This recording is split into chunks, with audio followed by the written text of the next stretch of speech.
La mesure phare que je mettrai en place, c'est le principe du pollueur-payeur, donc d'instaurer une taxe sur la production de déchets ou la destruction de l'environnement.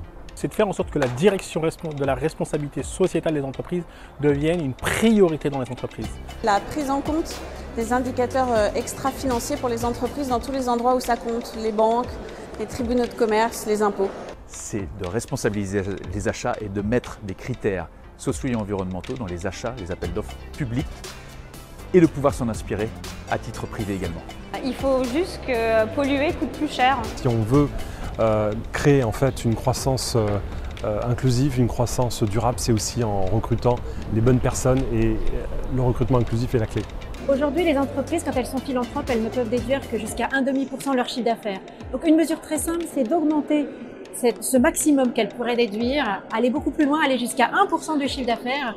Et là, on pourrait avoir vraiment un impact radical.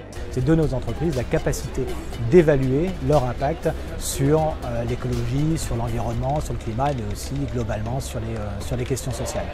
Alors la mesure à mettre en place pour une entreprise est d'identifier le ou les acteurs associatifs avec qui créer des alliances pour pouvoir tirer parti des expériences de terrain et de la capacité de mobilisation des assos et créer des alliances vertueuses avec ces acteurs. C'est de repenser son modèle, donc ça dépend du secteur d'activité. Dans la banque, ça va être là où j'investis mes capitaux.